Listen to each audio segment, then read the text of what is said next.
तारिक बहुत से आएंगे, तारिक बहुत से अजीज़ भी आएंगे, लेकिन तारिक अजीज़ दोबारा नहीं आएगा। ये तारिक और अजीज़ एक ऐसा मजमुआ था जिसमें ना सिर्फ आवाज़ थी, जिसमें एनर्जी थी, जिसमें इल्म था, नॉलेज था और फिर शायरी थी। ये सारी चीज़ें मिलकर हमारे फ़नून लतीफ़ा की जितनी शिकवें हैं वो सब के सब पर उनकी दस्तरस थी। सो तारिक अजीज़ साहब, जब हम अभी रेडियो के माइक को जानते भी नहीं थे, उस वक्त से हमारी उनकी पहचान है, क्योंकि वो मंडगुमरी में रहते थे और वहाँ मेरे खाला रहती थी। हम जब जाते थे छोटे हुए तो हमें शौक़ होता था उसको देखना जिसकी आवाज़ रेडियो से आती है।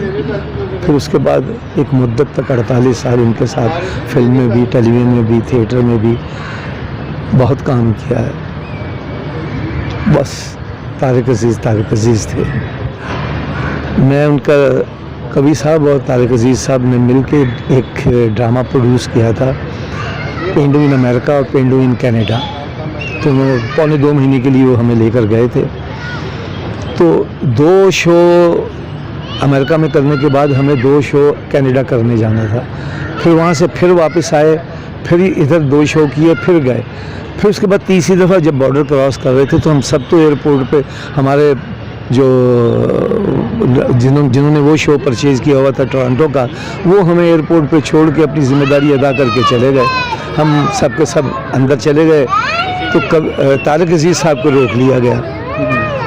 तो तारिक अजीज़ साहब के सामान की, उनके कपड़ों की, उन सब की वो इतनी तलाशी हुई कि ये बंदा एक ही बार में 1 महीने में 3 दफ़ा इधर से इधर जा रहा है, तो कोई सरगर्मियाँ जो हैं कोई गलत किस्म की तो नहीं है।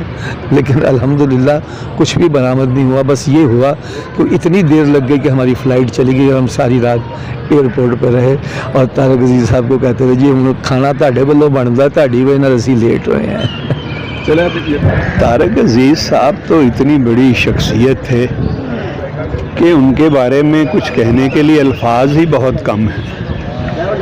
वो पता नहीं क्या थे एक वक्त में, और एक्टर भी थे, राइटर भी थे, एंकर भी थे, कॉम्पेयर भी थे, सियासतदान भी थे। अब उनके क्या बातें उनकी बताऊं। उनसे अक्सर किसी टीवी प्रोड्यूसर के कमरे में मुलाकात हो जाती थी, तो जब वो बोलना शुरू करते थे तो दिल करता था उनकी बातें सुनते जाएं। और एक दफ़ा ऐसा हुआ भी कि मैंने कहा तारिक साहब अब आप बोलते रहें, हम सिर्फ सुनने आए हैं। तो कहका मार के हंसे, यार मुझे तो कुछ भी नहीं आता। और एक सबसे अच्छी बात जो मुझे सारी ज़िंदगी याद रहेगी वो है मेरा टीवी के लिए ऑडिशन। ये 65 या 66 की बात है जब मेरा ऑडिशन लिया उन्होंने। तो ऑडिशन लेने के बाद मैं पढ़ता था कॉलेज में, 17-18 साल मेरी एज थी। सूफ़ी निसार साहब हमारे उस्ताद थे, सूफ़ी तबस्सुम के बेटे। तो वो मुझे ले गए कि तुम्हारा ऑडिशन करवाना है टीवी के लिए।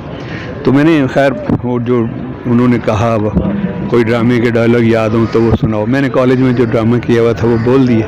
तो एक फ़िक्रा उन्होंने कहा कि आप बहुत अच्छा बोलते हो, एक्टर भी अच्छे हो, लेकिन आपका उर्दू का जो एक्सेंट है वो अच्छा नहीं है, इसको इम्प्रूव करें। तो आप यकीन माने कि वो एक जुमला आज तक मैं भूल नहीं पाया कि अब मैं जो उर्दू बोल रहा हूँ ये शायद उन्हीं की वजह से है। तारिक अजीज़ साहब तो एक इल्म का ख़जाना थे और बहुत बड़े आदमी थे। बहुत उन्होंने स्ट्रगल की और एक उरूज पाया, हत्ता कि MNA भी बने। तो उनके साथ एक एहतराम का ही रिश्ता रहा। मेरी कोई दोस्ती नहीं थी उनसे, लेकिन जब भी कभी मुलाकातें हुई तो बहुत इज़्ज़त से मैं उन्हें देता था, क्योंकि वो मेरे एक चचा थे साहिवाल में, उनके साथ वो पढ़े हुए भी थे और बहुत उनके आना जाना दोस्ती थी उनकी। तो वो जब भी बैठना तो मैं तो वैसे ही बाअदब हो जाता था इस हवाले से, और उनसे फिर वो साहिवाल की कुछ बातें वो छेड़ा करता था मैं, और क्या हाल है तसव्वुर साहब का, क्या हाल है फ़लाँ का क्या हाल है, इस तरह बातें होती हैं। تو اس کے علاوہ وہ ایک جیسے کہنا چاہیے سارے جو اساتذہ کے تھے ان کے اشعار اور یہ وہ ان سے سننے کو ملتے تھے. تو ایک دن یہاں میں بلکہ انوائٹڈ تھا طارق عزیز شو میں بطور مہمان. تو ہم ونگ میں بیٹھ کے باتیں کر رہے تھے طارق عزیز صاحب سے. تو میں نے کہا کہ شعروں پر بات ہوئی. میں نے کہا کہ جی ایک نزاکت دیکھیے ان مصروں میں کہ غنچہ چٹکے تو دھمک ہوتی ہے, فرش مخمل پہ میرے پاؤں چھلے جاتے ہیں. تو بہت انہوں نے انجوائے کیا. کہنے لگے کہ ایک اور تمہیں شعر سناتا ہوں, وہ اس میں نزاکت دیکھیں کہ کیسی ہے. وہ شعر مجھے نہیں بھولا. تو وہ شعر تھا طارق عزیز صاحب نے جو مجھے سنایا کہ شدت ذوف نے حالت وہ بنائی میری, شدت ذوف نے حالت وہ بنائی میری, نبض چلتی ہے تو دکھتی ہے کلائی میری. تو اتنا اچھا شعر مجھے آج تک نہیں بھولا. اسی طرح بہت طارق صاحب سے اس طرح کی یادیں وابستہ ہیں میری, اور بھی کچھ واقعات ہیں, لیکن میں بہرحال انہیں دیکھتے ہی بادب ہو جاتا تھا. وہ میرے لیے بہت قابل احترام تھے. اللہ ان کی مغفرت فرمائے, ان کے درجات بلند کرے اور ان کی روح کو سکون عطا فرمائے. دیکھیے میں تو ایک چیز آج کہوں گا کہ آواز جو ہے وہ عطا ہے اور لہجے جو ہیں وہ عطا خاص ہیں. ایک خاص لہجے کا انسان تھا طارق عزیز. میں شباب پروڈکشن میں جب کام کر رہا تھا بطور اسسٹنٹ ڈائریکٹر تو میری ان سے ملاقاتیں رہیں.